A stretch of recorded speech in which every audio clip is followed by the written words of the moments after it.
예, 오늘 제목은 27회 이제 해양 금융 전문가 포럼에서 글로벌 해양 산업 금융 투자 동향이라는 제목으로 좀 준비를 했고요. 먼저 회사 소개를 좀 간단하게 올리도록 하겠습니다. 워터라인 파트너스는 해양 산업 전문 투자 운용사라고 저희가 표방을 해서 창업을 하게 됐고요. 워터라인은 말씀드린 대로 이제 선박의 만재 홀수선을 표시를 하고 있습니다. 그래서 해양산업하고 이 금융, 특히 이제 투자 운용업하고 이 어떤 매치되는 점이 없을까라는 거를 좀 고민을 하다가 이 사명을 정하게 됐고요. 아시다시피 만재 홀수선의 뜻은 이제 선박 운항을 결정하는 기준선이고 또 너무 덜 실으면 효율적으로 떨어지고, 그걸 과하면 사실은 이제, 안전 문제가 있기 때문에, 이 이제 투자 운용업, 자본시장에서의 투자 운용업의 업자의 입장에서 가장 뭐 좀 지켜야 되는 덕목이 아닐까. 약속드린 수익률은 그 이상을 항상 돌려드릴 수 있도록 노력을 해야 되고요. 대신 투자 안정성을 그리고 신의 성실의 의무를 계속 지킬 수 있도록 노력하는 것이 이제 투자 운용업의 가장 본질이기 때문에 제가 생각하는 어떤 투자 철학과 그다음에 해양 산업의 어떤 연결성을 좀 많이 고려를 해서 이 사명을 좀 만들게 되었습니다. 뭐 저희는 이제 당연히 국내 투자 해양 산업의 투자뿐만 아니라 글로벌 해양 투자를 좀 집중적으로 실행할 목적으로 회사를 좀 진행하게 되었고요. 어, 저희 이제 회사를 만든 배경은 어, 제가 처음 시작을 한 게 흥하이온에서 이제 기획팀에서 2004년에 회사를 들어가다 보니까 그때 막 해운 호황기가 좀 시작했던 시점이었습니다. 거기서 이제 선박 투자 업무나 아니면 선박 금융 업무 실무들을 좀 많이 배웠었고요. 그 이후에 이제 카스의 선박 금융 코스에 가서 이제 저도 이 산업 쪽에서 인더스트리 쪽에서 이제 금융 쪽으로 커리어를 전환을 했던 경우였습니다. 그 이후에 이제 일본계 은행 SMBC에서 다양한 해외 투자 업무를 했었고요. 특히 이제 선박이나 해양 플랜트나 자원 개발 관련된 프로젝트 파이낸싱, 에너지 파이낸싱을 많이 했었고, 그 경험으로 2016년에 이제 국내 자본시장에 대체 투자라는 분야가 굉장히 좀 활성화가 되면서 자본시장에 가서 좀 더 다양한 업무를 해보자라고 해서 2016년에 구 KTB 지금 다올에 와서 한 8년 정도 근무를 하면서 나름대로 이제 해양 산업에 대한 애정을 가지고 투자를 좀 계속 진행을 해 왔습니다. 그러면서 또 국내뿐만 아니라 다양한 해양 산업에 보면 이제 선박을 중심으로 투자를 하게 되는데요. 선박 투자라는 분야가 해양 산업에서 어떻게 보면 절대적인 위치를 차지하는 것도 맞고, 국내의 해양 산업에 투자라고 하면 선박 투자에 관련된 선투법 전문 이제 선박 투자 전문 운용사도 있고요. 그다음에 자통법도 있고 또 하는데, 이거를 단지 해운 선박만 좀 국한하지 말고 해양 산업 전체로 봤을 때는 글로벌하게 굉장히 기회가 많겠다. 또 그렇게 생각을 해서 어, 이제 저희는 이제 크게 네 가지 분야를 좀 주목을 하게 되었습니다. 이제 KT 다올에서도 이 네 가지 분야를 제가 좀 집중적으로 투자를 해서 포트폴리오를 확장을 했었는데요. 말씀드린 대로 해운 쪽에서는 이제 뭐 친환경 선박이나 아니면 대체 연료에 대한 관련된 인프라 교체 수요, 그리고 이거에 대한 뭐 해운업에 대한 M&A나 ESG 투자 이런 것들이 계속 그 꾸준한 투자 수요를 일으키고 있는 상황이고요. 또한 그 항만 물류 인프라 측면에서 봤을 때는 그 에너지 트랜지션이라는 측면에서 봤을 때 앞으로 이 터미널에 대한 그 터미널 물류 대체 연료에 대한 인프라 이런 부분들은 어 계속적으로 투자 수요가 있을 거라고 생각이 돼서 저희가 이제 그 인프라 분야도 해양 관련된 인프라 분야도 저희가 주력으로 좀 생각하는 분야고요. 또한 그 오프쇼 쪽에서 보면 기존의 오프쇼라고 하면 이제 해양 플랜트, 오프쇼 오일앤가스 쪽에 그 해양 유전 개발이나 아니면 해양 가스전 개발에 관련된 설비와 시설, 선박들을 투자를 하는 것들이 대부분의 어떤 그 투자 분야였고, 일반 상선 분야하고는 좀 다른 분야로 에너지 분야에서 큰 영역을 좀 차지하고 있었습니다. 근데 최근에는 이제 너무나 잘 아시듯이 이제 해상풍력이라는 분야가 어, 지금 굉장히 뜨고 또 한국뿐만 뭐 해외에서는 이미 유럽, 뭐 아시아, 호주, 미국 지금 다 올라오고 있는데요.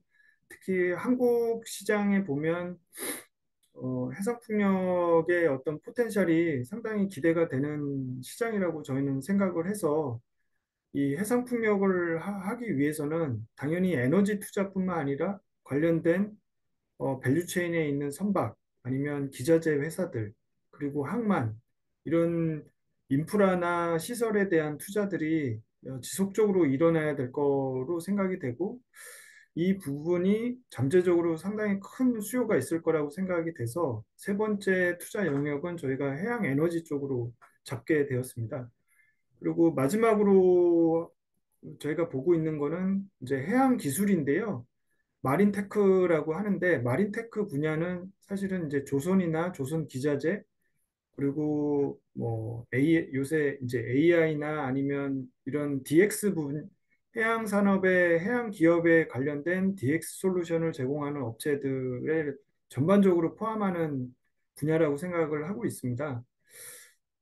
최근 뭐 조선 경기 나쁘지 않을 것 같고요. 그다음에 조선 기자재 쪽도 그거 이제 조선이 호황이 있으면서 상당 기간 어느 정도 그 낙수 효과로 기대가 있을 거라고 생각이 되고 또한 국내 해외에 관련된 M&A나 그런 자금 수요가 계속 일어날 것 같습니다.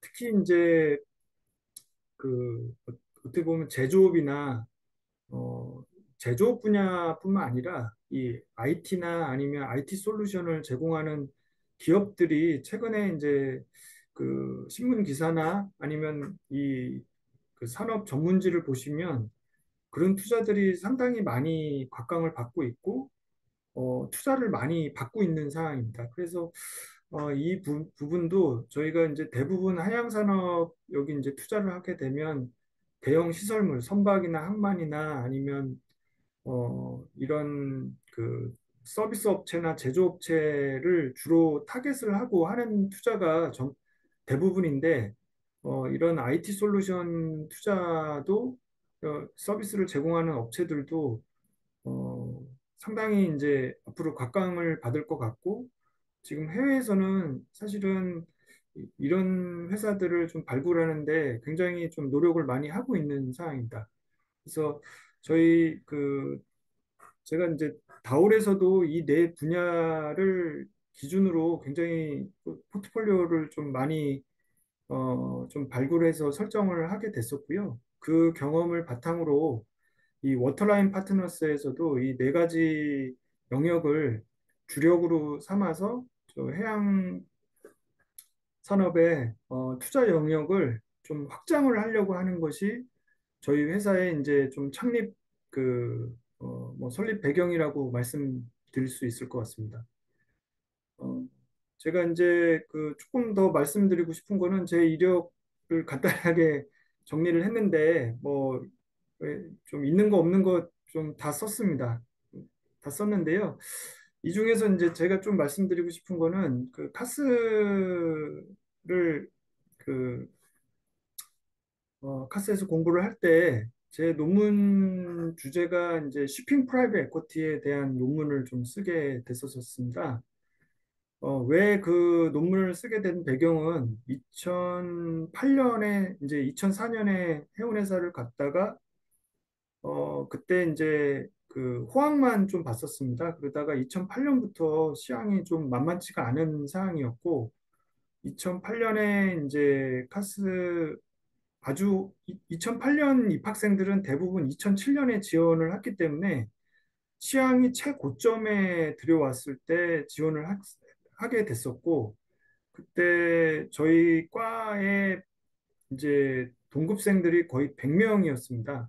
100명인데 50명이 이제 그리스 학생들이었고요. 전 세계에서 나머지 이제 한국 분들도 10명이 넘었었고 그 정도로 이 해운 산업이 초황기에 들었을 때 이제 2008년에 그 학생들이 많았었습니다. 근데 입학하자마자 그 글로벌 금융 위기가 들어오면서 어 사실은 은행들도 철수를 하게 됐고 이제 뭐 법정 관리나 경매나 그 해운 산업이 굉장히 큰 소용돌이를 빠지게 됐던 상황이었습니다. 거기서 이제 그 많은 사람들이 주목을 했던 것들이 쇼핑 펀드나 아니면 프라이빗 에코티의 등장들을 그래도 어느 정도 펀딩 갭을 메꿀 수 있지 않을까라는 기대로 그 쇼핑 프라이빗 에코티에 대한 논의가 좀 많이 있었고요. 그래서 그때 보면 항상 불황기 때는 미국의 대형 바이아웃 펀드나 이런 벌처 펀드들 미국 PE들이 그 사실은 냄새를 기가 막히게 맡고 자금들이 유입이 돼서 좋은 가격에 이 사이클에 맞게 투자를 하는 것들을 좀 보게 됐었습니다. 그래서 그리고 이제 그때 당시 그 유학을 오기 전에 저도 이제 흥하해운에서 흥하해운 이제 컨테이너 경기가 어느 정도 좀 꺾이면서 흥하해운이 이제 유동성이 조금씩 좀 어려웠던 시절이었고요. 그때 이제 지금 뭐 계시는 이항구 사장님께서 신속한 그리고 그때 경영진 분들께서 신속한 결정으로 선박을 이제 어느 정도 되프리된 선박들을 세일앤 리즈백을 통해서 유동성을 확보를 해서 그 흥하해운이 2008년, 9년의 위기를 한번 좀 넘어간 적이 있었습니다. 그때 카운터 파티들이 노르웨이에 있는 KS 펀드들이 좀 많았었고요. 또한 뭐 장기로 시핑 파이낸스 인터내셔널에서부터 뭐 1700TU 컨테이너선이나 이런 케미컬 탱커선들 이런 것들을 용선하는 모습을 보면서 왜 한국은 물론 그때 당시 이제 선투법의 회사들이 막 표방을 하면서 한 2008년까지 굉장히 투자가 활발하게 진행이 됐었고 한국뿐만 아니라 해외 선주들도 일부 투자를 해줬던 BBC 모델까지 나올 정도로 굉장히 활발하게 그 4년 동안 저희 한국 해양금융, 해양투자 분야도 성장을 했지만 결국은 이 불황기에 오면 굉장히 오래된 이 해양산업을 잘 알던 자본들은 그 사이클을 잘 이용을 해서 또 돈을 버는 모습들을 좀 보게 됐었습니다. 그래서 그때 이제 그런 공부를 할 때 가장 좀 고민이 해외에 있는 해양 자본들은 해양 펀드, 그 선박 펀드들은 국내에 와서 장사를 하는데 왜 한국에 있는 그 어떤 해양 자본이나 아니면 해양 펀드들은 왜 국내의 시장을만 좀 포커스를 하는지 우리도 해외에 가서 해외 시장을 좀 개척을 해서 돈을 벌 수 있는 모델을 좀 갖고 있는 회사가 생겼으면 좋겠다라는 취지에서 제가 이제 이 논문을 좀 준비를 하게 됐었고요. 그때 이제 그 전 세계에 있는 그 해양 뭐 선박 펀드들 아니면 해양 쪽에 있는 프라이빗 에quity 펀드들을 좀 나름대로 조사를 오랫동안 했었습니다.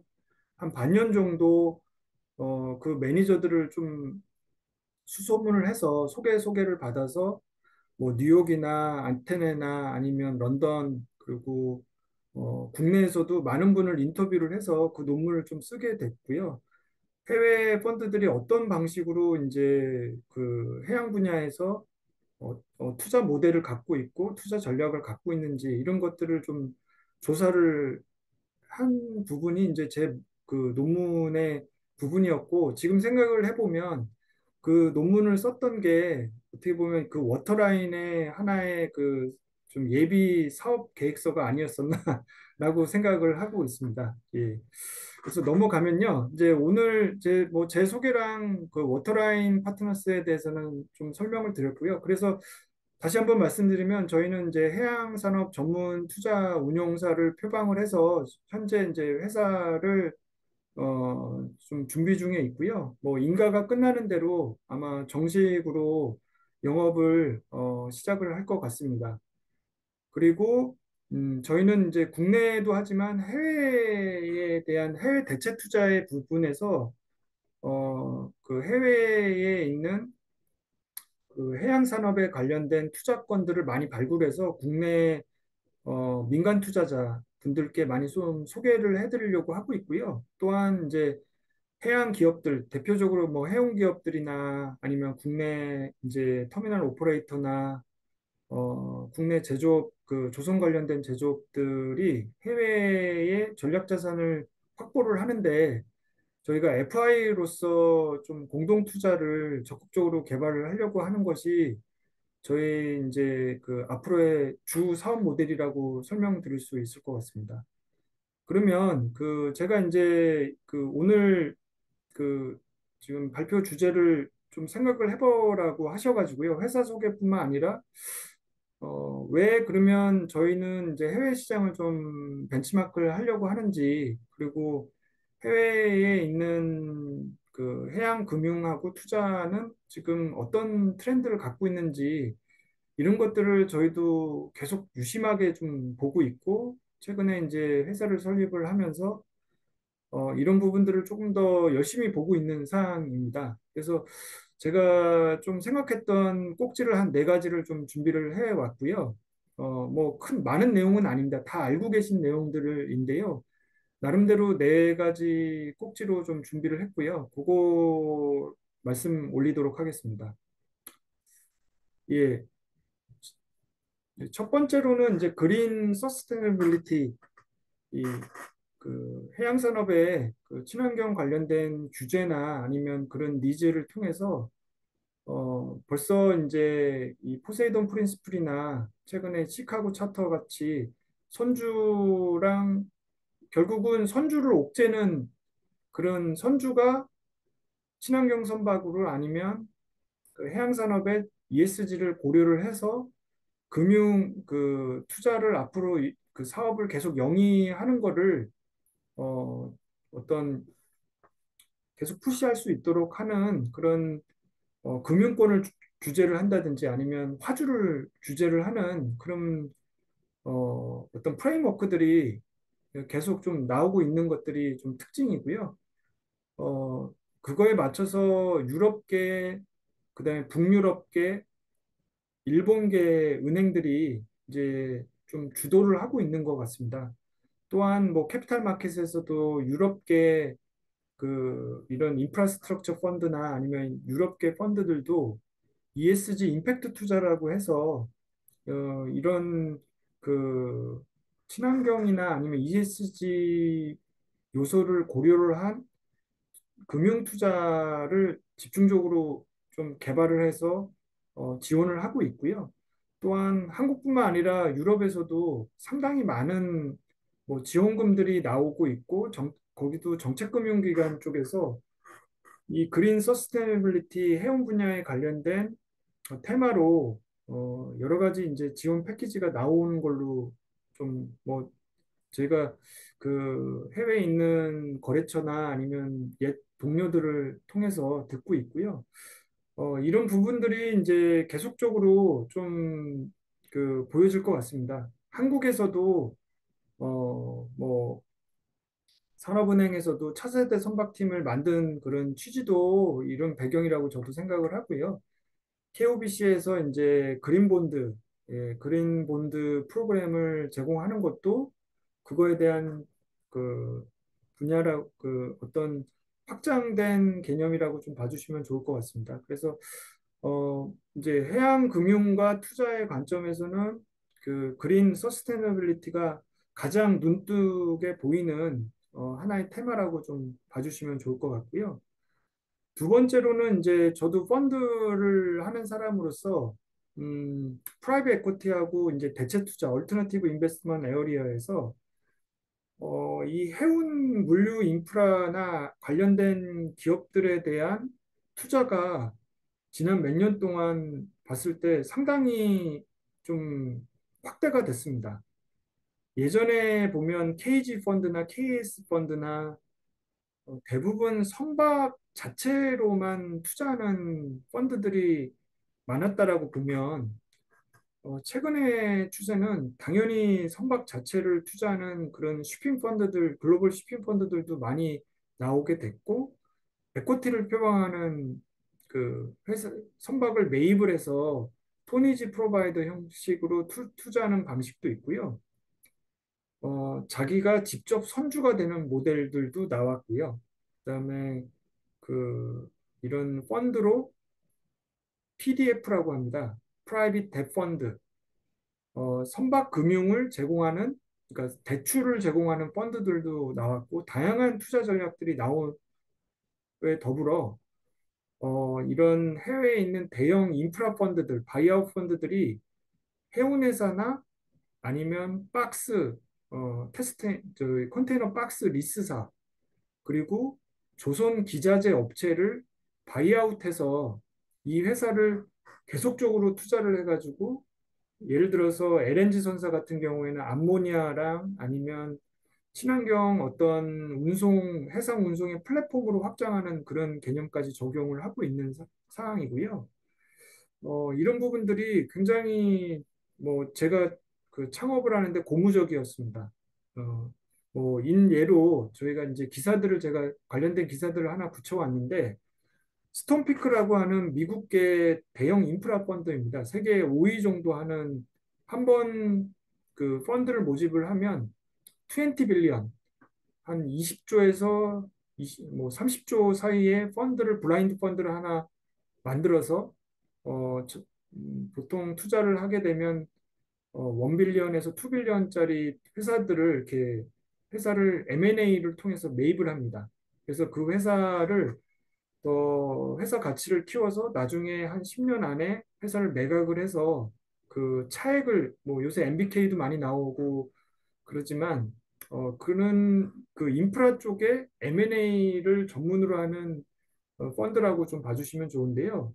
이 회사가 이제 매입한 회사를 보면 예전에 TKLNG라고 하는 LNG 선사를 매입을 해서 시피크라고 하는 회사로 지금 이름을 변경을 해서 지금 상당히 좀 잘 운영을 하고 있는 상황이고요. 가장 최근에는 그 글로벌 2위 컨테이너 리스 회사인 텍스테이너를 이 회사가 바이아웃을 하게 되었습니다. 그래서 어, 사실 해운회사뿐만 아니라 그 컨테이너 박스 리스사를 매입을 했다라는 거는 상당히 좀 이 해운 산업을 많이 들여다보고 있구나, 해양 산업을 많이 들여다보고 있구나 이런 얘기들을 좀 느끼게 됐고요. 또 재밌는 부분은 안틴 인프라스트럭처 파트너스라고 하는 그 프랑스 전 세계 한 10위, 프랑스에서는 한 2위 정도 하는 인프라 펀드 업체가 있는데요. 저랑 거래를 상당히 오래 했던 다울에서 오래 했던 업체입니다. 이 업체가 작년에 인수한 업체가 콘솔리엄 세이프티라고 하는, 아마 여기 이제 지금 승선하시는 분들은 가스나 파이어 디텍터 시스템 솔루션을 제공하는 업체로 알려져 있는데요. 이 콘솔리움 세이프티라고 하는 업체를 인프라 펀드에서 매입을 M&A를 하게 되었습니다. 그래서 인프라 펀드에서 왜 이런 컨sortium 세이프티 같은 조선 기자재 업체를 매입을 했을까를 봐- 보면 저도 굉장히 의아했었거든요. 왜냐하면 이게 어떤 인프라 펀드들은 어떤 P하고 Q가 막혀 있는 정부나 아니면 어떤 장기 콘트랙트를 통해서 안정적인 현금 흐름이 담보가 되는 그런 투자처가 보통 SOC 인프라 펀드의 특징인데 조선 기자재업이 왜 인프라 펀드에서 매입을 했을까를 보면 콘솔리움 세이프티라는 업체는 가스랑 파이어 디텍팅 시스템에 거의 세계 1위 업체라고 알려져 있고 주 수입은 이걸 신조를 할 때 이 인스톨레이션 설치 비용 그러니까 설치 비용뿐만 아니라 계속적으로 매년 AS나 아니면 교체 주기가 지속적으로 나오다 보니까 한 번 선박에서 컨소리엄 세이프티 관련된 그 시스템을 쓰게 되면 그 선박을 통해서 지속적으로 나올 수 있고 지금 앞으로 친환경 선박으로 계속 전환이 된다라고 하면 가스랑 파이어 디텍팅 시스템이 더 많이 필요하기 때문에 그 시장 확장성을 어, 좀 전망을 해서 이 회사를 좀 매입했다라고 하고 있습니다. 그런 거를 보면 사실은 해외에서는 해양 산업에 대한 어떤 관점이 상당히 이제 확장되고 있는 것들을 좀 보게 되고요. 기존에 저희가 생각하는 선박, 해상 운송, 항만 여기서 끝하는 게 아니라 에너지 그리고 어떤 IT, 제조업 전방위적인 밸류체인을 다 볼 수 있는 것들이 해외의 어떤 지금 투자의 트렌드라고 해양 산업을 보고 있는 트렌드라고 좀 봐주시면 좋을 것 같습니다. 그리고 두 개 더 저희가 준비를 했는데요. 하나는 이제 DX입니다. 최근에 이제 KOBC도 DX 새로 오신 이제 사장님께서 DX에 관련된 지원을 하겠다. 그리고 뭐 자율운항이나 아니면 AI 분야 이런 부분에 대해서 상당히 많이 해운 회사들도 지금 투자를 고려를 하고 계시고 뭐 조선업도 이거 아비쿠스라고 하는 자율운항 시스템을 아예 탑재해서 판매하는 것까지 고려를 할 정도로 이 DX라는 분야가 어, 좀 해운 산업의 하나의 큰 지금 패러다임 전환에 좀 화두인 것 같습니다. 그래서 에너지 트랜지션과 뭐 요새 이제 디지털 DX 이 부분이 뭐 모든 산업에 연관이 돼 있는데 이 해양 분야에 봤을 때도 상당히 큰 좀 전환점을 만들고 있는 것들이 그리고 이거에 따라서 많은 투자 수요가 좀 발견이 전망이 되고 있어서 뭐 그런 것들이 뭐 워터라인뿐만 아니라 전 세계에 있는 이 해양 산업을 보고 있는 투자자들이 좀 기대감이 있는 것이 사실입니다. 그리고 마지막으로 제가 좀 말씀드리고 싶은 거는 지역 거점 투자라는 부분을 좀 말씀드리고 싶습니다. 최근에 이제 뭐 어떻게 보면 조금 다른 얘기지만 트럼프 정부가 오면서 파나마 어떤 항만에 대해서 블랙락이라고 하는 미국에서 제일 큰 사모펀드 운용사와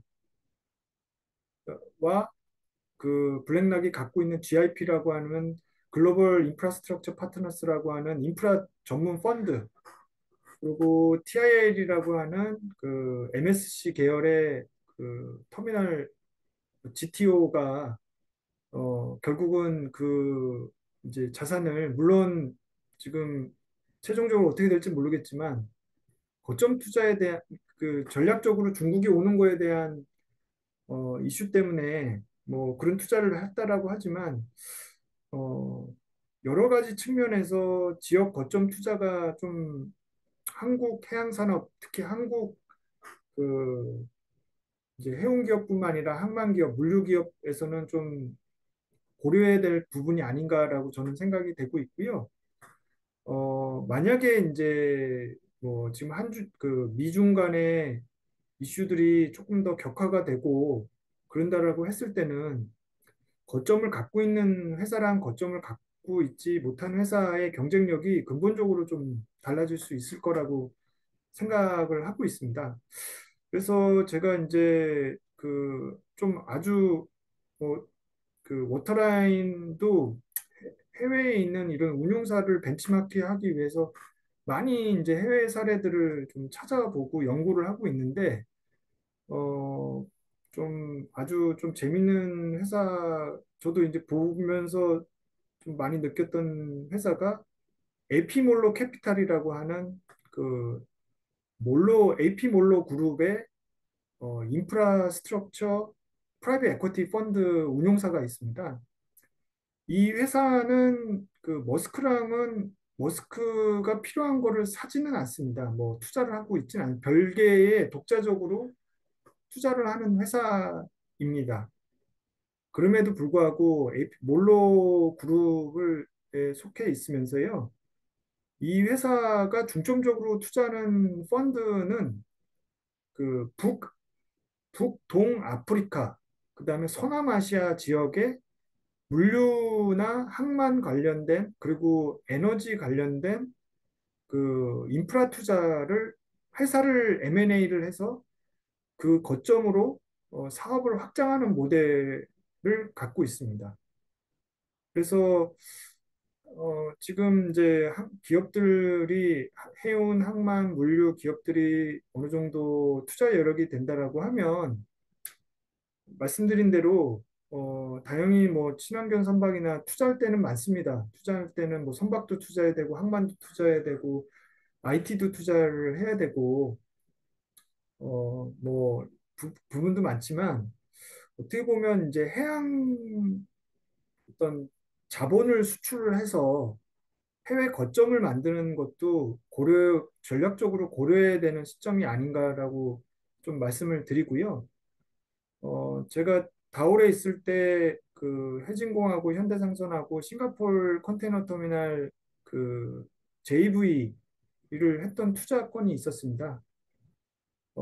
그것도 사실은 그 지금 지켜보면 그 지역 거점화의 어떤 확보를 했을 때 아주 좋은 사례라고 좀 생각이 되고 있고, 그래서 지금 이제 HMM뿐만 아니라 그 해외 거점에 좀 투자하는 것들도 좀 적극적으로 고려를 하면 좋을 것 같다.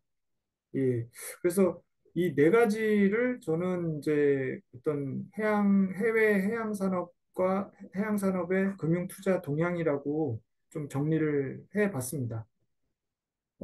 뭐 간단하게 이제 회사 소개뿐만 아니라 그 오늘 준비한 내용들을 좀 말씀을 드렸는데요. 음.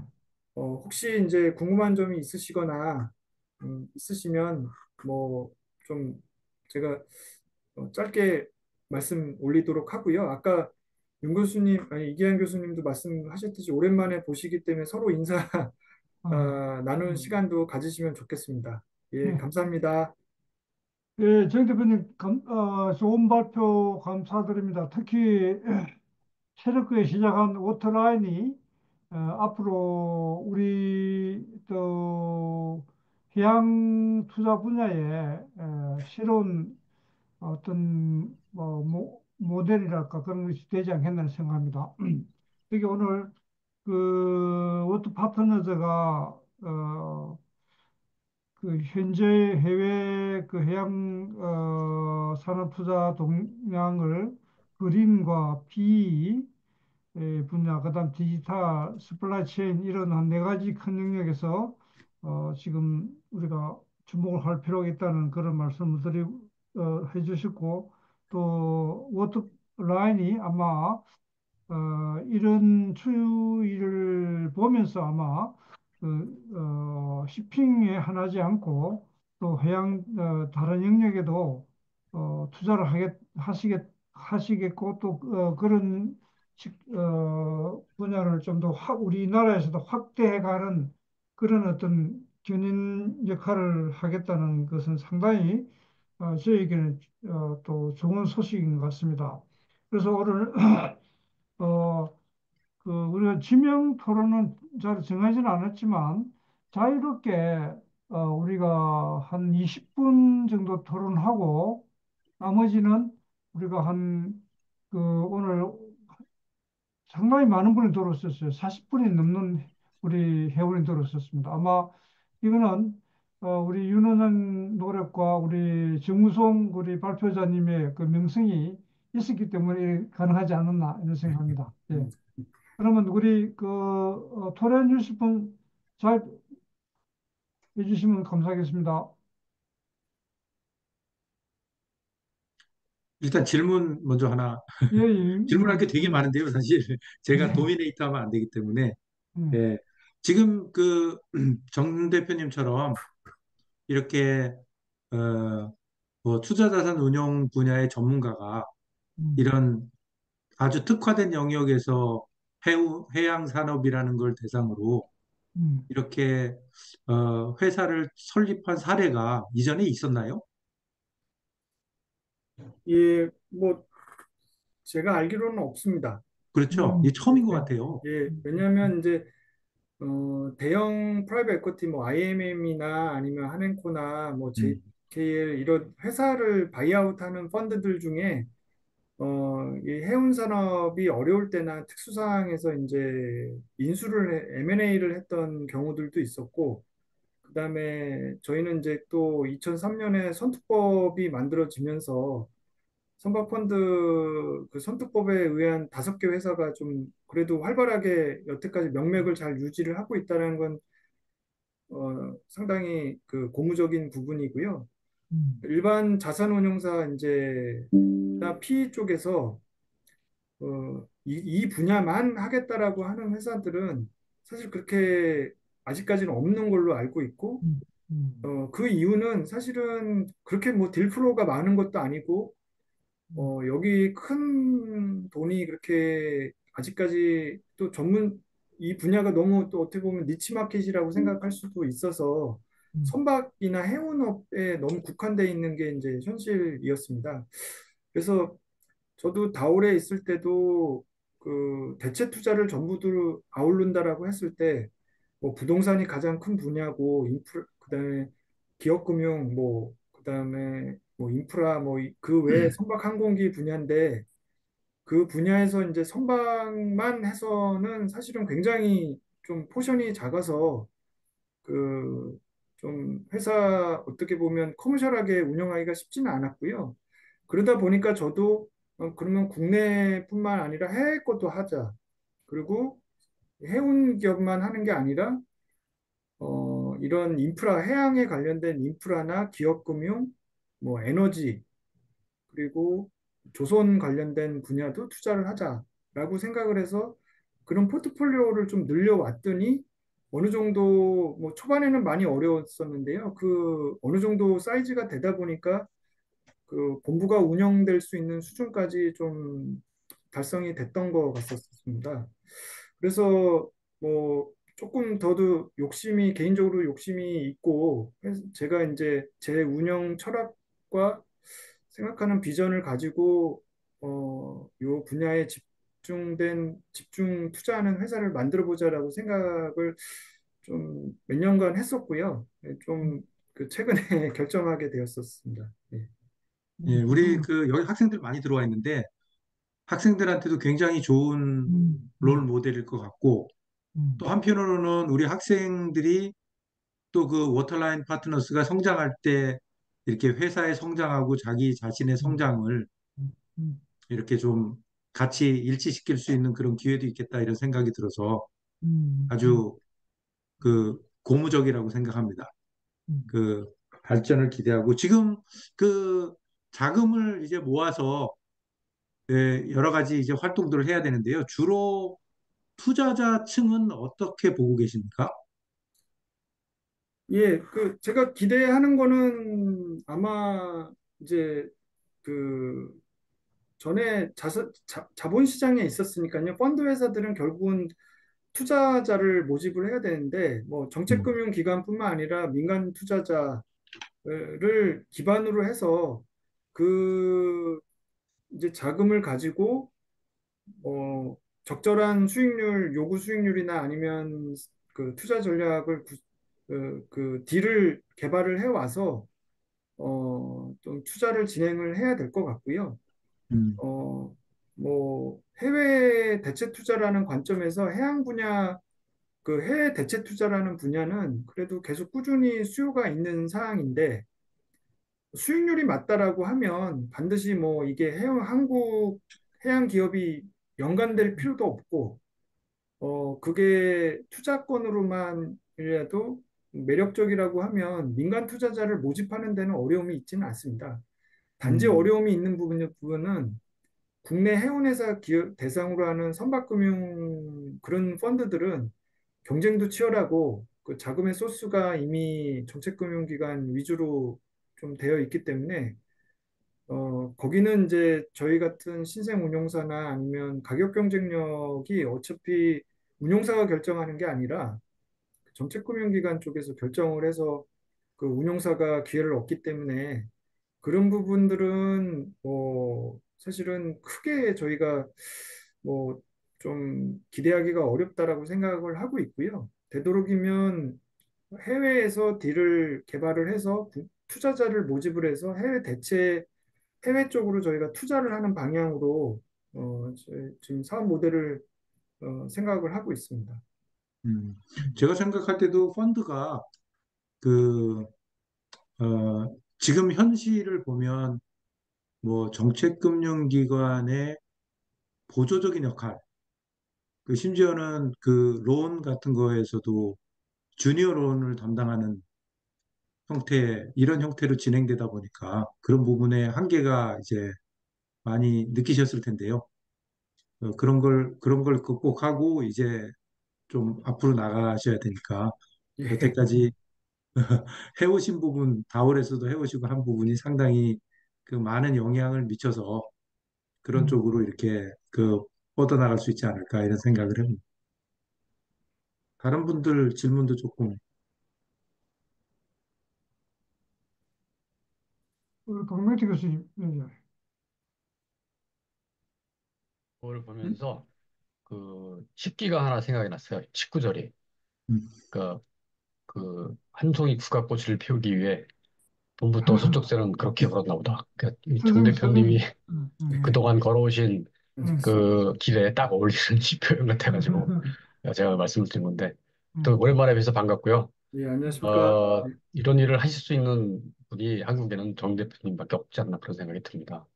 그 방향을 지금 이제 딜속시킨 측면에서도 이제 윤 교수님이 말씀하셨지만 우리나라 이제 선박금융 특히 이제 해양금융 금융의 어떤 시장 구조가 너무 정책금융기관 위주로 흘러가다 보니까 음, 우리 민간금융이 그 들어갈 수 있는 그런 틈이 굉장히 좁고 또 그 성장 기반이 이제 취약하다고 생각을 해요. 그런 면에서 우리 정 대표님이 좀 방향을 해외 쪽으로 이렇게 넓혔던 점에서는 굉장히 이제 고무적인 일이라고 생각을 하고요. 그, 몇 년 전에 이제 정 대표님하고 제가 얘기했을 때, 그, 지난번 TSCP인가요? 우리나라, 이제 그 졸코를 이용하면서 또, 우리나라에서 이제 그 주니어 론, 본드를 발행한 적이 있었지 않습니까?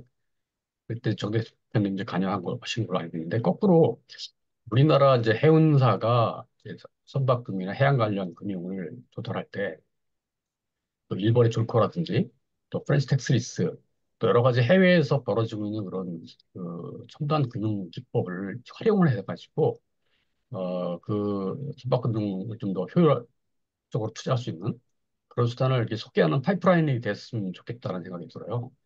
정 대표님이 그런 역할을 충분히 하실 수 있으려고 있고 또 그런 네트워크 가지고 계시기 때문에 앞으로 이제 제가 그 워터라인에 거는 기대가 굉장히 큽니다. 예, 그런 면에서 한번 말씀을 해줬으면 좋겠고, 제가 이제, 걱정되는 거는 아까 이제 대표님도 말씀하셨지만, 우리나라의 그런 딜소싱 차원에서 봤을 때, 그런 딜이 이제 우리나라 국내 규모는 너무 시장이 작고, 또, 또 다시 한 번 말씀드리지만 그런 시장 구조가 주로 이제 이 정책금융기관 위주로 흘러가다 보니까 이런 워터라인 같은 그 투자산 운용사가 설 수 있는 길이 기반이 이렇게 넓지 않지 않습니까? 그래서 차라리 좀 사업 포커스를 이제 해외 딜을 국내에 소개하고 또 국내 회원사들이 해외 어떤 그 선진 금융 기법을 이용해서 좀 저렴한 가격으로 딜을 할 수 있는 그런 기회를 마련했으면 좋겠고요. 여기에 대한 대표님의 견해 듣고 싶고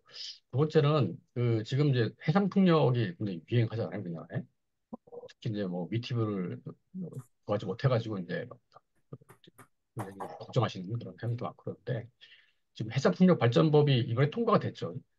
그래서 그걸 기반으로 해서 굉장히 이 분야가 이제 앞으로 좀 많이 성장할 것 같은데 앞으로 이게 전망에 대해서 어떻게 보시는지 그리고 워터라인의 경우에는 이 분야에서 어떤 방법의 어떤 그 비즈니스 플랜을 갖고 계신지 한번 말씀을 해주시면 고맙겠습니다. 네, 이상입니다. 예, 예, 예, 오랜만에 인사드립니다. 예, 너무 많은 걸 뭐, 너무 어려운 얘기. 일단은 사실은 아주 간단하게 말씀드리면요.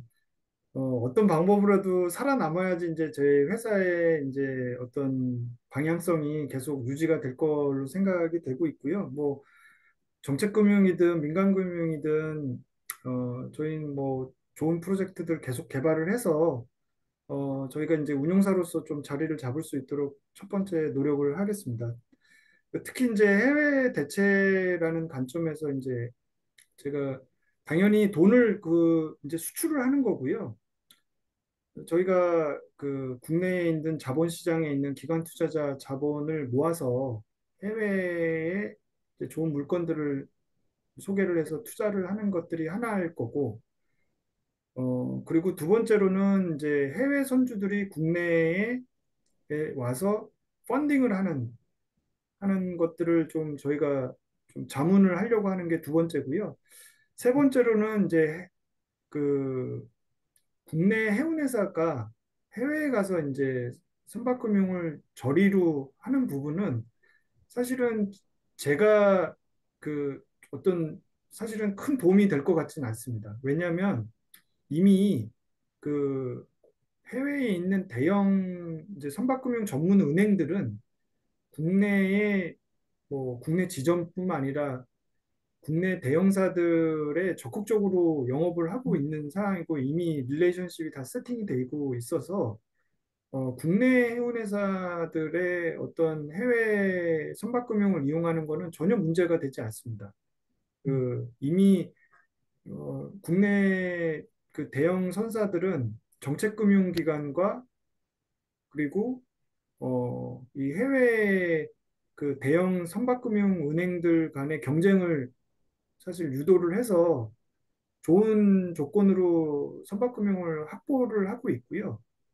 그다음에 이제 졸코나 아니면 이제 특히 졸코 같은 경우는 그래도 여지가 있지만 프렌치 텍스리스는 사실은 그 이제 선사의 엔터티가 그 프랑스에 소재를 해야 되는 그런 좀 요구 조건이 있습니다. 유럽계에 있는 뭐 UK 텍스리스나 아니면 결국은 엔터티를 좀 유럽의 실질적인 오퍼레이션을 구축을 해야 되는 어려움이 있어서 그거는 좀 쉽지는 않을 것 같고요. 제가 말씀드리려고 하는 포인트는 해운 기업이 이제 선박도 해야 되지만 그 해외 거점이나 해외에 있는 뭐 그런 기업들을 좀 자산들을 전략 투자를 해야 될 필요가 있지 않으실까.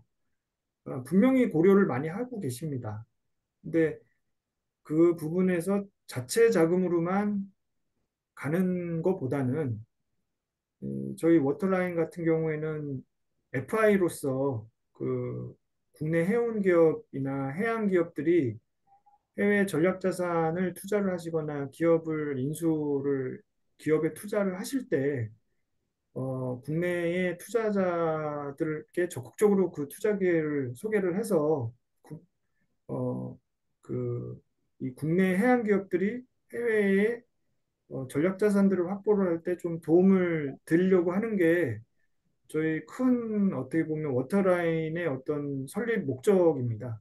그래서 그렇게 세 가지를 저는 생각을 좀 하고 있고요. 그리고 해상풍력 관련해서는 특별법하고 이제 2월 말에 에너지 3법 통과를 했었고, 그중에 이제 해상풍력 특별법하고 그리드 관련된 특별법하고 이렇게 통과가 돼서 상당히 해외 제가 어제도 그 덴마크에 있는 그 해상풍력 설치선 업체 담당자, 국내 이제 영업 담당자 만나서 한참 동안 같이 얘기를 했었는데, 자기네들도 상당히 그 특별법이 통과된 거에 대해서는 그 잘 됐다라고 생각하고 기대감이 크다라고 얘기를 할 정도로 조금 더 속도가 붙을 거라고 기대감을 갖고 있는 상황입니다. 저희 워터라인은 사실은 해상풍력 당장 뭐 해상풍력 관련된 선박하고 항만에 사실은 초점을 맞춰서 투자를 할 생각이고요. 앞단에 이제 그 해상풍력 발전 단지를 투자하는 것들은 아직 제 주특기 영역도 아니고 그 사업 초기 모델 지금 개발을 하고 건설까지 그 단계이다 보니까 사실 투자자들이 자본 시장에 있는 투자자들이 적극적으로 참여하기가 어려운 단계입니다.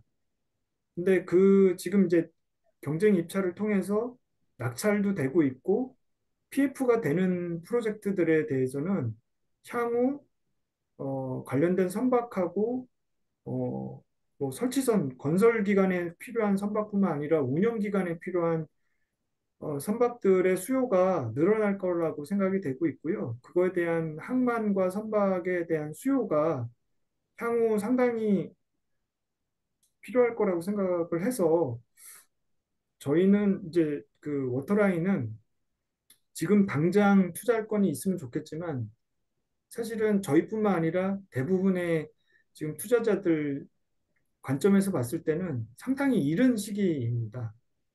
그래서 장기적으로 이거를 보고 이 시장에 진입을 하거나 아니면 선박을 미리 확보를 해서 교두보를 만들려고 하는 회사들하고 계속적으로 좀 그 저희가 자문도 해드리고 그다음에 전략도 같이 설립을 해서 좀 그 회사가 성장할 수 있는 방향으로 저희가 도와드리면서 향후에 그 시장이 어느 정도 좀 확대가 됐을 때 전문적으로 그 투자를 확대를 하는 방향으로 생각을 하고 있는 게 현재의 제 생각입니다.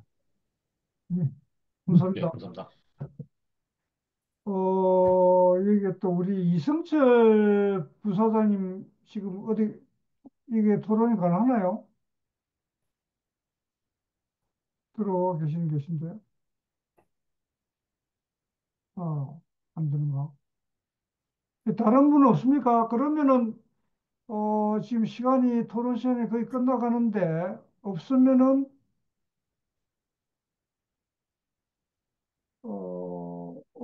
그러면은 좀 각자 본인들 인사를 좀 할까요?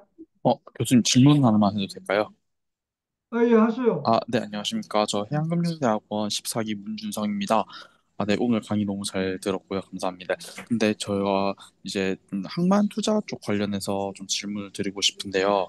이제 항만 같은 경우에는 전 세계 이제 선사들이나 아니면 그 GTO들이 좀 전략적인 목적으로 이제 특정 지분 투자를 해서 이제 경영권을 확보하는 경우가 많은데 만약 그 FI 같은 경우에는 일반적으로 지분 투자를 그럼 몇 프로 정도씩 하는 추세들인가요?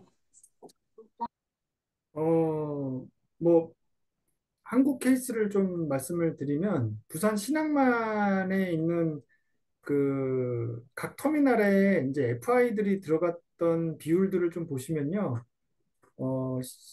거기 똑같습니다. 시황이 어려울 때는 FI가 지분이 많고요.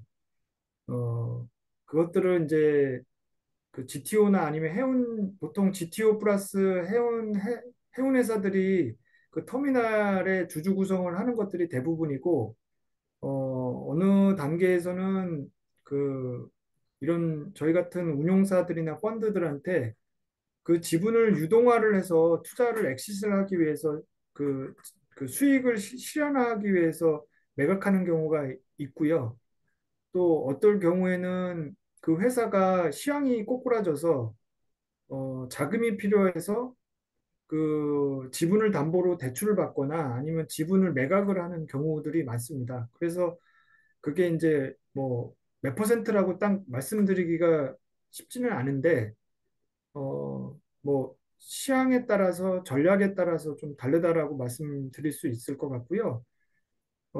지금 그 펀드들은 사실은 회사를 직접적으로 운영하는 방식들은 그렇게 선호하지는 않습니다. FI 단계로 남아있는 것들을 선호를 하고요. 거기에 전문 뭐 GTO나 아니면 운영 업체들의 그 어떤 경영권을 갖거나 아니면 보드에 이사의 그 경영진을 일부 컨트롤할 수 있는 방안으로 투자를 하는 것들이 대부분입니다. 그래서 뭐 딱 뭐라고 말씀드리기는 어렵습니다. 음, 예, 감사합니다. 그럼 또 다른 질문 있습니까? 아, 예, 예, 이성실가 부장님 나오십니다. 예, 예, 제가 지금 부산에서 강의하고 막 오는 길이라서 예, 지금 막 집에 도착을 했습니다. 예, 그래서 뭐 아까 부르셨을 때 대답을 못했고요. 하여튼 뭐 정 대표님 이렇게 해양 관련 투자 운용사를 설립을 하시는데 축하를 드립니다. 그리고 상당히 고무적인 것 같습니다. 봤을 때 이렇게 정 대표님처럼 이렇게 해운 관련된 전문 투자 운용사가 없는 입장에서 조금 그동안의 선박 투자 운용회사나 이런 운영사나 이런 데들이 어프로치했던 거하고는 좀 다른 입장에서 어프로치하고 그다음에 후배들한테 이렇게 귀감도 되기도 하고 굉장히 좋은 시도고 어쨌든 잘 될 거라고 믿고 그렇게 생각을 합니다. 사실 뭐 저는 여기에 대해서 큰 질문은 없고요. 일단 이렇게 축하드린다는 얘기를 하고 일단 인사에 가름하겠습니다. 고맙습니다. 네, 예, 감사합니다. 감사합니다. 예, 그러면은 유 원장님 어떻게 할까? 이제 조금 인사를 몇 분 제가 실명을 먼저 좀 해볼까? 예, 우리 여기 뭐 그 저기 서로 오래간만에 뵙는 분도 계시고 또 예, 서로 인사 간단히 하면서 네트워킹 하는 것도 굉장히 중요한 의미니까요. 간단하게 그냥 자기 소개 정도 하는 시간을 예, 갖는 게 좋을 것 같습니다. 그걸 하시죠. 시간이 조금 그러면은 지체돼. 저게 누구야? 우리 그 학과장 우리 학과장님부터 한번 인사를 하시면 예, 좋겠는데. 예. 예, 예. 예, 반갑습니다. 해양금융대학원 학과장 임상섭입니다. 정우성 대표님 예전에 한번 콤사에서 한번 평가 중에 한번 뵀던 걸로 기억이 납니다. 음, 잠시 뵀던 걸로 같고요. 그래서 또 새롭게 사업을 시작하신다고 하니까 응원하고요. 제가 이제 간단하게 질문 드릴 게 있었는데 이제 타이밍을 놓쳐서 저도 이제 그랬었는데 간단한 질문이라서 혹시나 업계에 계신 분들 어떤 견해를 갖고 계신가 좀 얘기를 듣고 싶어서 어, 좀 시간이 됐음에도 불구하고 양해를 드리고 질문을 좀 드려보겠습니다. 아까 해외 투자 동향에 대해서 뭐 ESG 준수 요구라든지 포세이돈 프린시펄이라든지 그동안에 있었던 친환경 기조, 금융권에 있었던 친환경 기조가 그동안에 보면 뭐 국제 주요 자산운용사라든지 이런 부분에 있어서 넷제로 자산운용사 이니셔티브라고 하는 아주 큰 그런 협회라고 해야 될까요? 하여튼 그런 주도적인 어떤 그런 단체에서 이 블랙록이라고 하는 ESG를 그동안 주도적으로 했던 블랙록이라고 하는 자산운용사가 탈퇴를 했지 않습니까? 그래서 뭐 트럼프 정부가 들어선 것도 그렇고 금융권에서 일어나는 이런 친환경과 관련되는 기존의 기조가 상당히 변할 것 같은데 그러면 이런 부분에 있어서 앞으로 선박금융 시장에도 어떤 여파가 미칠지에 대한 어떤 대표님의 생각 이런 것들이 좀 궁금했었습니다. 예, 네. 사실은 ESG라는 게 블랙락에서 촉발이 된 거거든요. 그러니까 왜 ESG가 이제 보면 재무제표를 열심히 들여다보고 그걸 관련해서 투자를 했더니 회사가 생각지도 못한 부분에서 엄한 짓을 해가지고 그 투자의 결과를 망친 경우가 있기 때문에 사실 ESG라는 그런 그 어떤 관점으로 회사를 평가를 하고 그걸 공시를 하는 것까지 이제 한국 자본시장에서 좀 요구가 된 반면에 다시 블랙락이 탈퇴를 하고 트럼프가 오면서 사실 그럼 ESG 기조가 그 퇴보를 하면서 이런 해양 산업에서도 그런 부분이 좀 적어질 것 같지 않냐. 예, 그런 말씀 저도 뭐 피부로 느끼는 부분이나 그런 논의들이 아니, 그런 얘기가 없지 않습니다. 없지 않은데 어, 제가 하나 말씀드리고 싶은 거는 두 가지인데요. 해운은 네, 해양 쪽은 미국보다는 유럽 쪽이 주도를 하고 있습니다. 예. 그래서 유럽의 기조가 바뀌었다라고 생각하지는 않고요.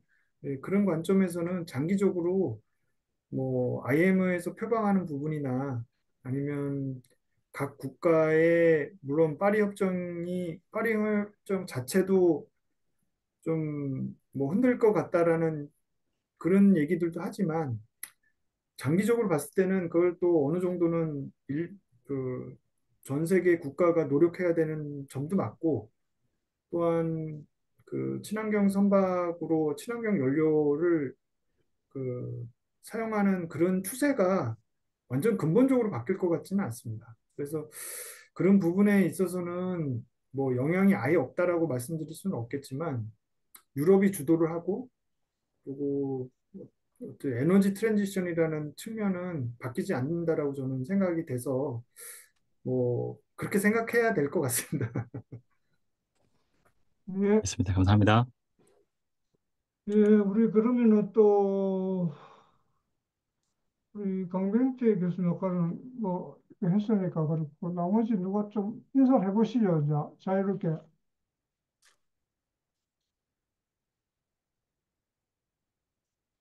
마이크, 예, 예, 예. 제가 지금 리스트에 있는 부분에서 한 분씩 그냥 자기 간단히 내가 누구다라는 정도만 예, 회사나 소속하고 성함 정도만 얘기해도 시간이 지금 40분 가까이 되기 때문에 꽤 될 것 예. 같으니까 간단히 서로를 알리는 정도의 의미로 그러면 제가 지명하겠습니다. 나상현님,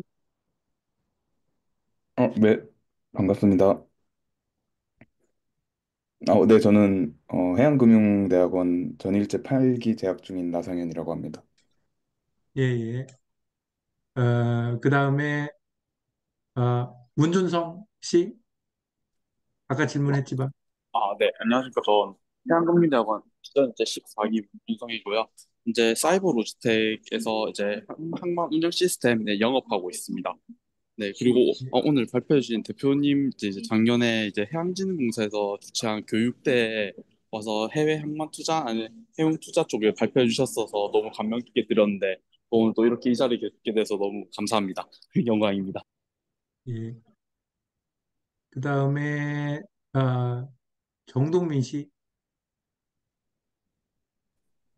예, 안녕하십니까. 우선 좋은 강의 발표해 주셔서 너무 감사합니다. 저는 현재 유코카캐리어스에서 미주 트레이드 배선 담당하고 있는 정동민이라고 합니다. 예, 예, 감사합니다. 그 다음에 제가 여기 찍히는 순서대로 말씀드릴게요. 도진수 대표님, 이제 대중교통에서 내리셨나요? 예, 아직 지금 대중교통에 있고요. 예, 좀 예. 사실 불편하긴 한데 그 저기 투자 순박금융 뭐 조선 쪽 투자 인프라 투자에 관심이 많아서 다음에 대표님 꼭 인사드리고 어, 음, 시간 한번 가질 수 있도록 하겠습니다. 감사합니다. 예, 감사합니다. 그 다음에 네, 그러면 서로 협력을 좀 하시면 좋을 것 같은데. 예, 그러니까요. 예. 음. 네. 화면에 SP로 표시하신 분이 누구신지 모르겠네요. 네, 안녕하세요. 보수 코퍼레이션 하고 있는 홍승표 대표라고 합니다. 네, 제가 싱가포르 출장 가지고 지금 몰골이 좀 안 좋아가지고, 예. 장 대표님 일단 먼저 축하드리고요. 저도 2018년에 한국선박금융본부장 역임하고 나서 비슷한 고민을 했었고, 운영사를 설립하려고 했었는데, 일단은 정 대표님 그 용기에 대해서 좀 치아를 먼저 드리고요.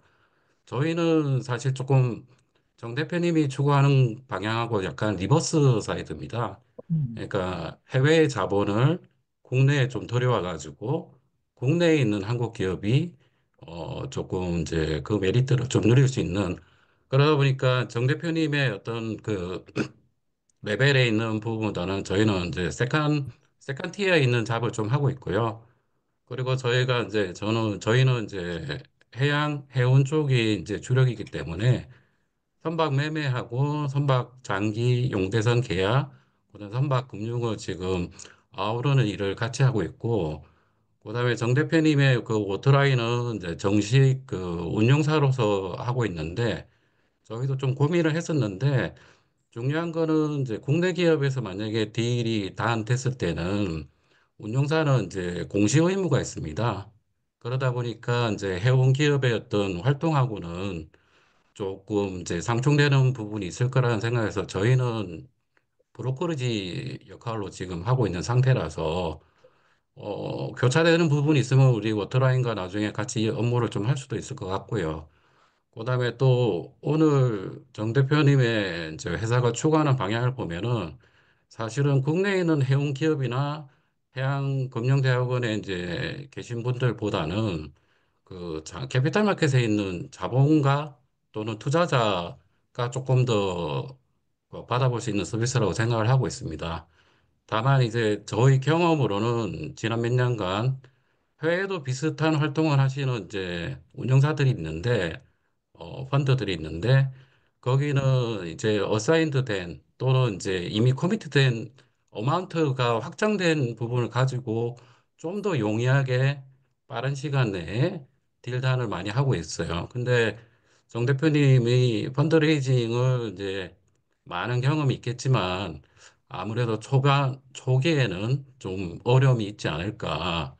그리고 해외 케이스를 보면은 해운 패밀리 또는 이제 해양 연계된 이제 그룹에 또는 조성 그룹에 자금을 바로바로 활용하는데, 정 대표님도 좀 분발하셔가지고 그런 이제 펀드레이징이 레디된 상태에서 아까 추구하시는 여러 영역들에 좀 더 많은 활동을 하고, 또한 국내 기업들에도 그게 좀 돌아올 수 있기를 희망해 봅니다. 네, 축하드립니다. 아유, 감사합니다. 예. 예, 감사합니다. 예, 조규진 씨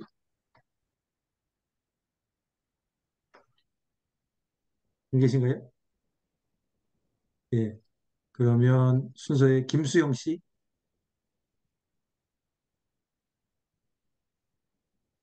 김영민 씨,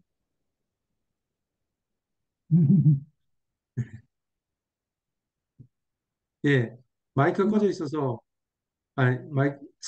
마이크 꺼져 있어서 소리 안 들리는데, 혹시, AI가 예, 마이크 켜고, 예, 얘기하시면 됩니다. 아바타를 쓰셔가지고. 아직 소리가 안 들리네요.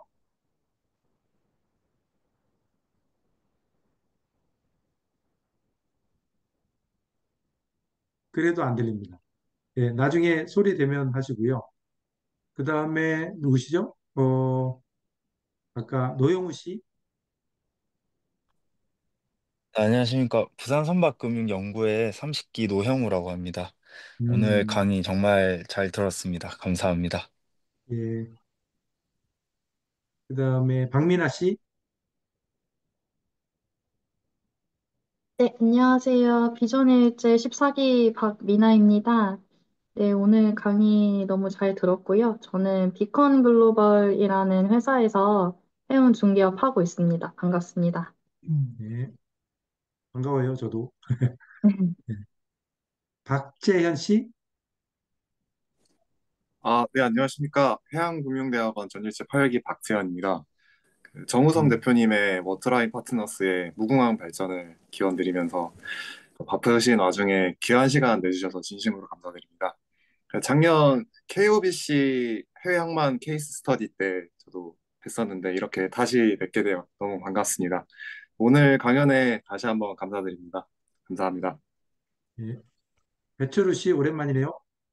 예, 안녕하십니까. 저 해양금융대학원 비전일제 배철우입니다. 지금 하나오션 경영기획팀에서 근무하고 있고, 오늘 말씀해 주신 내용들 중에 이제 조선소 관련해서 대투자들이 어떤 것이 있는지 좀 궁금했는데, 어, 다음에 또 기회가 된다면 좀 자세하게 여쭤보고 싶은 부분이 있습니다. 일단 교수님들, 학우님들 만나뵙게 해서 오랜만에 만나게 해서 반갑습니다. 예. 예. 감사합니다. 황정훈 씨,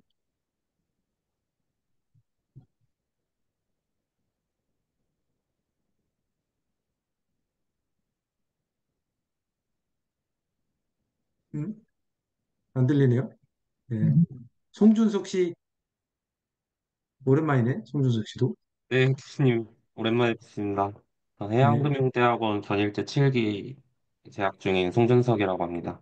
오늘 강의 너무 유익한 강의였습니다. 감사합니다. 예. 오태환 씨,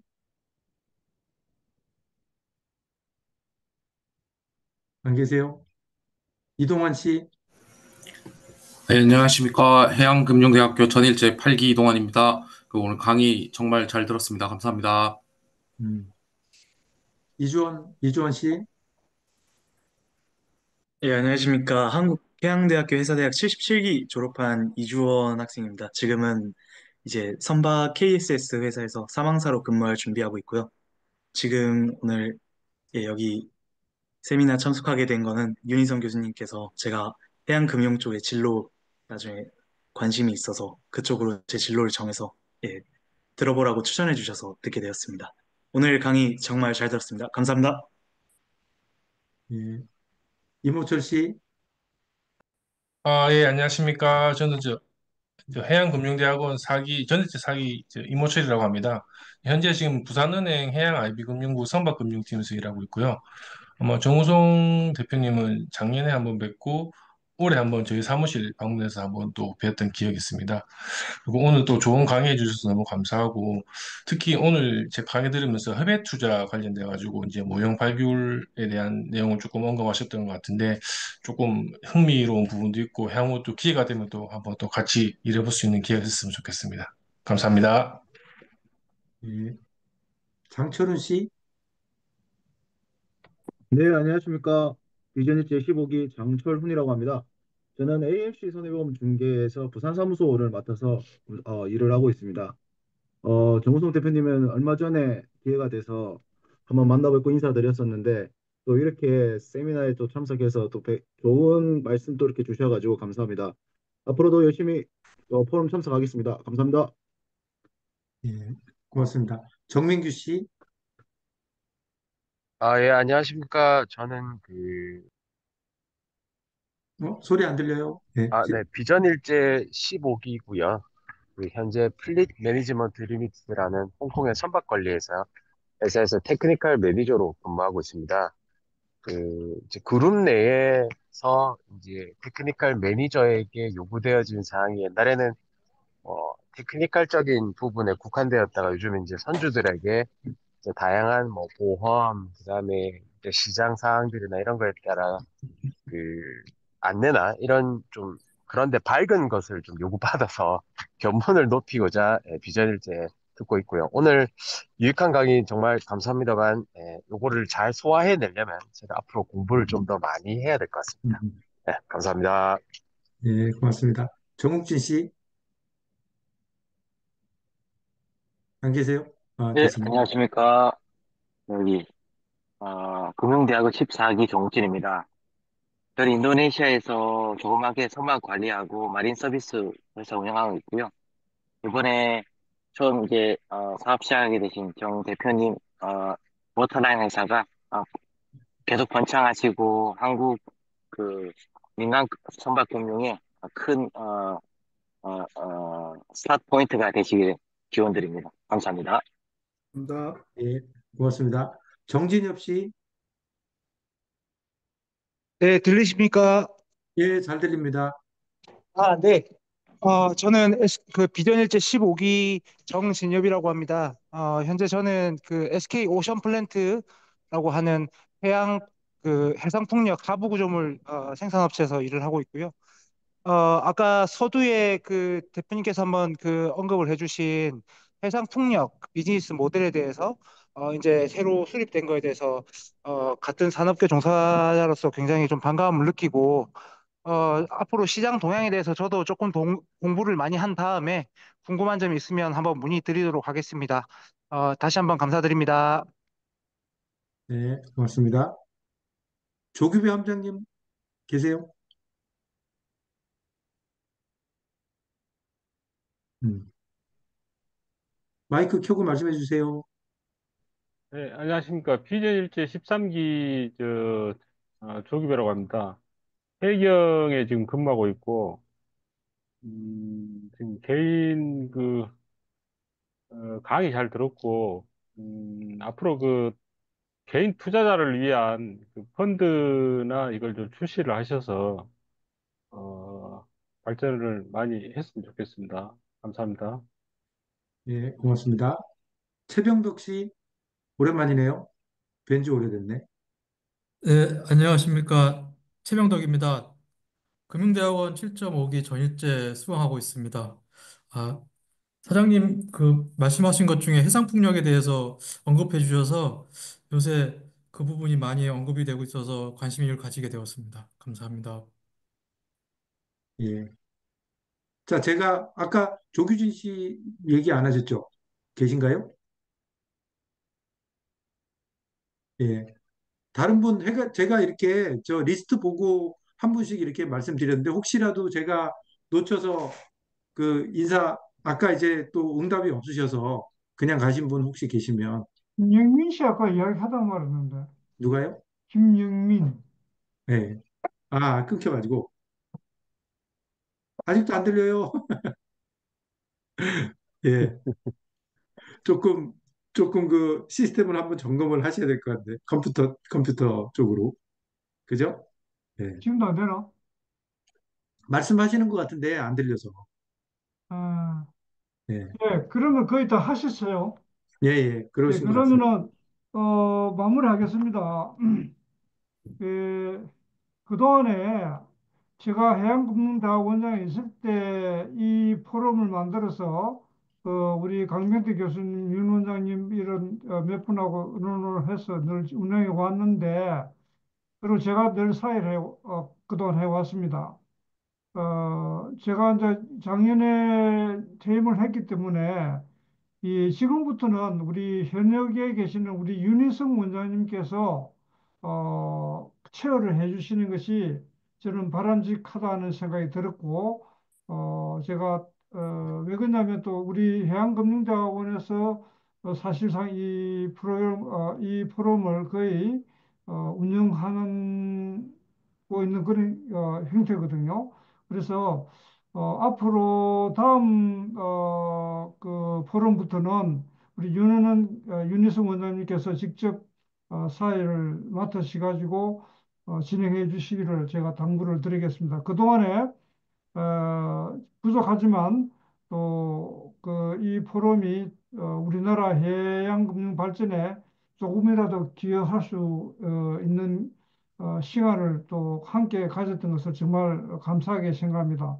또 앞으로도 우리 적극적인 우리 참여를 당부드리면서 제가 오늘 사회로 저게 제 역할을 마치고 우리 윤 의원님께 바톤을 넘겨드리겠습니다. 예, 예. 제가 아까도, 아니, 그냥 그 명예 교수님 하시는 동안이라도 해주시면 좋겠다, 이렇게 말씀을 드렸는데, 제가, 그렇게 말씀하시니까 제가, 맡아서 또 이제 대학원 관련된 일이기도 하니까 제가 맡아서 운영하는 걸로 하고요. 계속 좋은 주제를 발굴해서 또 훌륭한 분들, 오늘같이 이렇게 정 대표님 같은 훌륭한 분들 모시고 또 이렇게 의견 나누고 하는데요. 한 가지 제가 부탁드릴 거는 여기가 좋은 네트워크 기회입니다. 그러니까 얼굴 가리지 마시고 이렇게 될 수 있으면 화면도 같이 켜놓으시고 서로 얼굴 익히시고 그래야 나중에 만났을 때 또 이렇게 얘기도 원활하게 되고 하니까요. 여기 이제 오늘 인사하시면서 쭉 보셨지만 업무적으로 직접 관련 있는 분들도 꽤 되시고 나중에 협업하실 수 있는 그런 가능성이 있는 분들도 꽤 계시거든요. 그러니까 그런 분들 서로 이렇게 얼굴 보여주시면서 같이 이렇게 얘기하면 조금 더 이제 그 친밀도가 높아지고 그다음에 이게 이제 사실은 전문가 서클이잖아요. 그래서 이런 모임을 통해서 조금 이렇게 시너지를 얻으면서 발전할 수 있도록 그렇게 됐으면 좋겠습니다. 그럼 다음 달에도 좋은 주제로 찾아뵙도록 하겠습니다. 예, 늦은 시간까지 고생 많이 하셨습니다. 감사합니다. 그리고 여태까지 그 수고 많이 해주신 이기환 교수님께도 박수 치시면서 마무리하도록 하겠습니다. 예, 감사합니다. 감사합니다. 수고하셨습니다. 감사합니다. 네.